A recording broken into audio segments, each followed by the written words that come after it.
अब देखो अगला टॉपिक आता है हमारा शॉक थेरेपी। ये भी one of the most important topic में से एक है द एंड ऑफ बाइपोलैरिटी वाले चैप्टर में।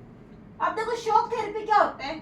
Shock therapy is known as a model of translation from an authoritarian socialist system to democratic capitalist system. देखो translation यानी बदलाव, यानी सिस्टम में कोई ना कोई बदलाव लाने के कारण बदलाव आता है। कब? यानी जब सोशलिस्ट सिस्टम हो कंट्री में और वो किस में कन्वर्ट हो रहा हो, डेमोक्रेटिक कैपिटलिस्ट सिस्टम में बदल रहा हो। In Russia, central Asia, eastern Europe that was capitalised system influence the World Bank of IMF। Russia के अंदर, सेंट्रल एशिया के अंदर और ईस्टर्न यूरोप के अंदर ये सिस्टम लाया गया, capitalize system, and the World Bank of IMF came to be known as, और इसी को ही, और वर्ल्ड बैंक के अंदर भी आया ये सिस्टम, तो इसी को ही हम बोलते हैं शॉक थेरेपी। तो शॉक थेरेपी के कॉन्सिक्वेंसेस क्या क्या होते हैं वो देख लो। ये पक्का आएगा आपका 101% आएगा क्वेश्चन, शॉक थेरेपी के कॉन्सिक्वेंसेस और शॉक थेरेपी होती क्या है, तो ये जरूर पूछेगा, अच्छे से याद कर लेने वाला टॉपिक। आप देखो इसके consequences. In brought of ruin economies and disaster upon the people of entire region. लोगों के ऊपर बहुत ज्यादा इकोनॉमी का प्रेशर था, कि इकोनॉमी डाउन थी, डिजास्टर यानी एक के बाद एक प्रॉब्लम आए जा रहे थे, लोगों को बहुत प्रॉब्लम क्रिएट हो रही थी। In Russia the large state control industry complex almost collapse. About 90% of industry, जो रशिया इंडस्ट्री चला रहे थे उसमें से 90% इंडस्ट्री कोलैप्स यानी खराब हो गई थी, खत्म हो गई थी। And it's industries were put up for sale for private individuals, और उन्होंने वो इंडस्ट्रीज अपने ही इंडिविजुअल्स यानी अपने लोगों में सेल करी, अपनी ही कंपनीज को सेल कर दी थी। डिक्लाइन ऑफ, उसी दौरान शॉक थेरेपी लगने के दौरान ही decline of Russian currency, Russia currency, rouble,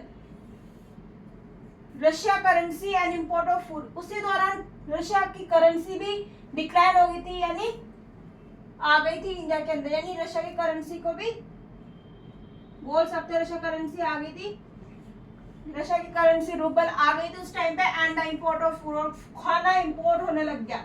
value of rouble was decline dramatically, अचानक से रशिया की करेंसी रूबल को रूबल मान लिया गया, अनाउंस कर दिया। And the rate of inflation of high, यानी जब ये बताया गया कि भाई रूबल तुम्हारी करेंसी डिक्लेयर होगी, तो उस टाइम पे इतनी ज्यादा पॉवर्टी फैल गई थी रशिया के अंदर कि बता नहीं सकते। लोगों की, जितने भी लोगों ने पैसे सेव कर रखे थे वो सारी सेविंग लोगों की खत्म हो गई थी, क्योंकि इसकी जो वैल्यू थी इन्फ्लेशन रूबल की वो काफी ज्यादा हाई थी, उतने पैसे लोगों के पास थे नहीं, तो उनको बैंक में एक्सचेंज करवाने पे भी उतने पैसे नहीं मिल पा रहे थे, तो इसलिए जगह जगह पॉवर्टी कंडीशन फैल गई थी रशिया के अंदर। आगे देखो इसके consequences of shock therapy.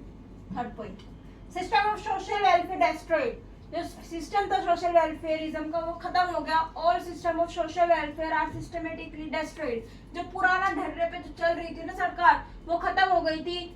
And withdrawal the government subsidies, purchase large section of people in poverty, और उसके दौरान जो गवर्नमेंट से सब्सिडीज यानी गवर्नमेंट जो पैसा लगा रही थी हेल्थ, एजुकेशन, फूड पे, वो भी खत्म हो गई थी। अभी गवर्नमेंट पुराना सिस्टम में हट गया, तो गवर्नमेंट की सब्सिडीज भी हट गई जो कम्युनिस्ट गवर्नमेंट दे रही थी। तो इस वजह से क्या हो गया, लोगों को बहुत ज्यादा क्या हो गया, दिक्कतों का सामना करना पड़ा। एंड पीपल इनटू पॉवर्टी, और धीरे धीरे क्या हो गया, लोग पॉवर्टी कंडीशन में शामिल हो गए, यानी पॉवर्टी कंडीशन फैल गई, ठीक है, गरीबी आ गई। Lack of democratic institution, democratic institution क्या, अब वहाँ पे क्या थी, सबसे ज्यादा कमी क्या थी, डेमोक्रेसी की तो कमी थी वहाँ पे, तो मतलब वहाँ पे क्या था, डेमोक्रेसी लाने की बहुत ज्यादा जरूरत थी। And the constitution of all country are drafted at hurry, और जितने भी जैसे अलग हुए तो इन सब कंट्रीज के जो कॉन्स्टिट्यूशन थे, जो संविधान थे, वो बहुत जल्दी में बनाए गए। And most included the Russia and so executive in central and the president had a great powers.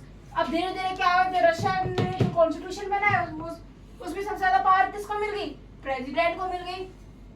And the several of become authoritarian, और बाकी क्या रह गए ऐसे ही, मतलब सबके अपने अलग अलग कॉन्स्टिट्यूशन बन गए, सबके अलग अलग पावर बन गई। अब ठीक है, किसी ने प्रेसिडेंट को ज्यादा पावर दे दी तो किसी ने प्राइम मिनिस्टर को ज्यादा पावर मिल गई, तो इसी तरीके से जो सिस्टम था और ज्यादा कठिन होता चला गया।